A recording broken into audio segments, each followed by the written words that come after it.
had a number of people reach out to inquire how it is that we obtain a lot of the materials we get from some of the local businesses for composting and feeding of our livestock. So I thought I'd share some of those tips as I take you guys along. We're heading down right now to pick up another load of produce. One of the places we get food scraps from, she let us know just yesterday that there was a change in ownership in one of the supermarkets in town. So we went by there yesterday to try to establish some kind of an opportunity for ourselves.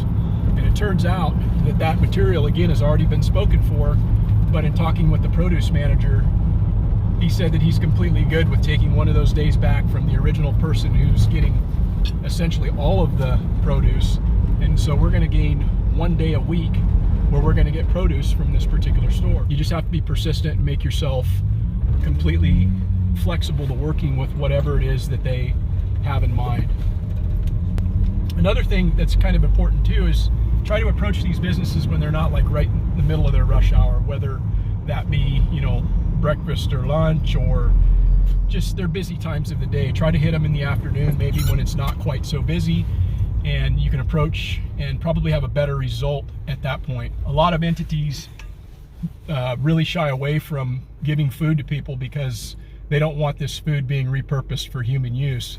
So it's really important that you explicitly let them know when you're making contact that this food's going to be used for composting and or of feeding your livestock.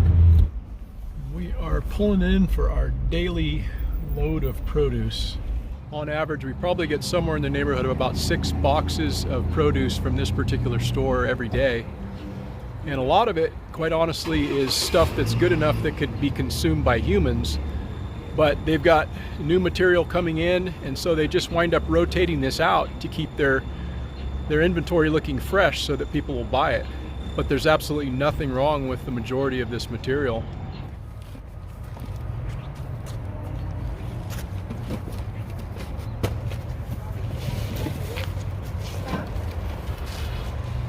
Wanted to give you an idea of what we just picked up, and this is very representative of what we wind up picking up from this particular supermarket every day that we go there.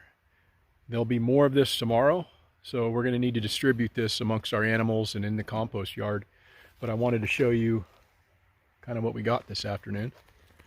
And as you dig down through these boxes, there's just random things, peppers and different fruits and vegetables, plums and apples,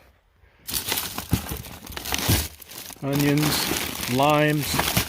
We wind up getting a lot of these salad kits, these salad in a sack.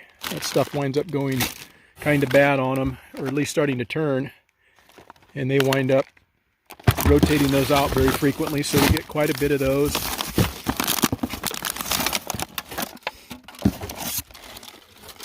Alfalfa sprouts, apples. There's an entire box of apples here. This is a lot of cabbage and radish, other kind of greenery, celery.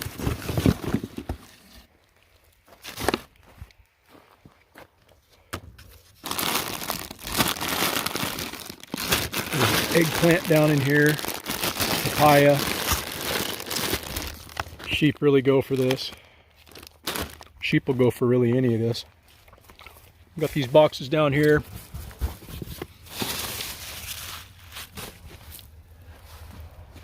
More of the same. All very compostable. All very edible to some degree or another. More salad in a sack. Cauliflower.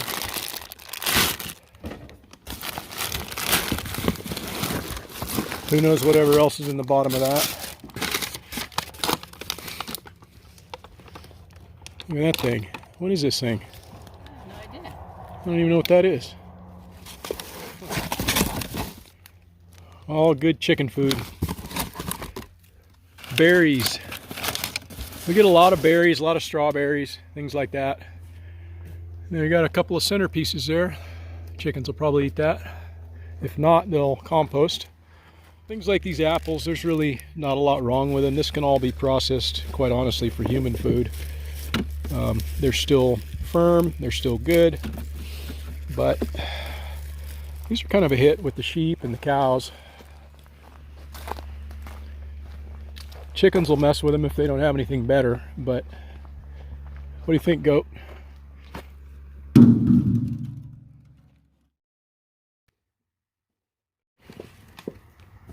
I'll be dang. Somebody will eat it. This bag was a little bit nicked up at the top. Looked like somebody tried to get it into it, but they never did.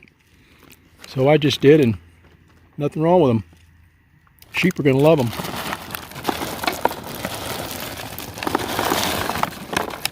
Matter of fact, they're good. French style crepes, and chickens are going to love those. Right on top of their bean dip. Hold a bit of this back for tomorrow morning, and then we'll make room for what comes in tomorrow.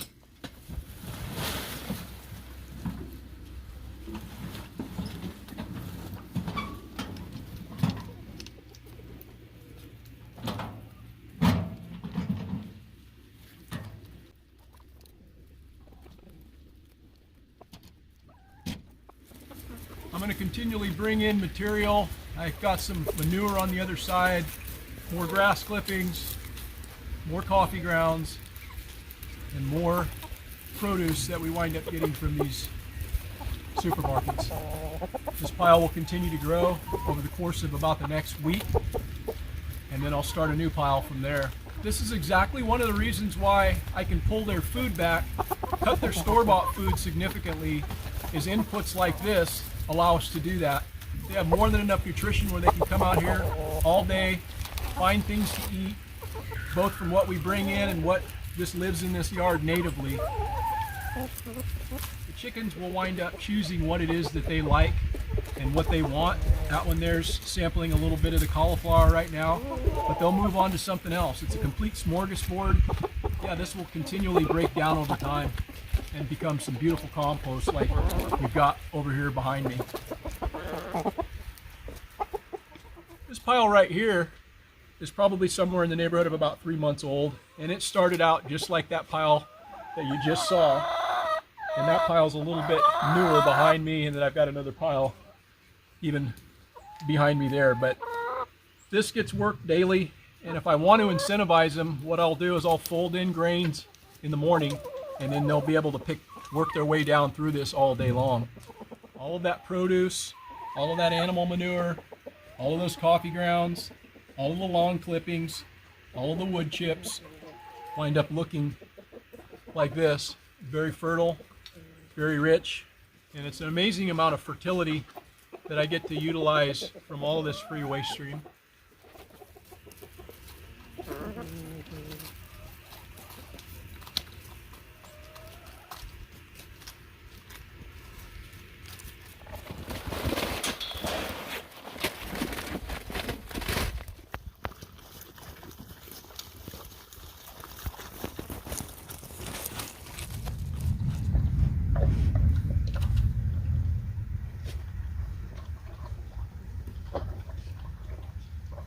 One of the things that we've dealt with here in the last couple of years is that there's a lot of people that are either composting or using these sorts of waste streams to feed their livestock. So there's a lot more competition. And again, you just have to be persistent. Please consider subscribing to the channel. Thanks for watching, and we'll see you in the next one.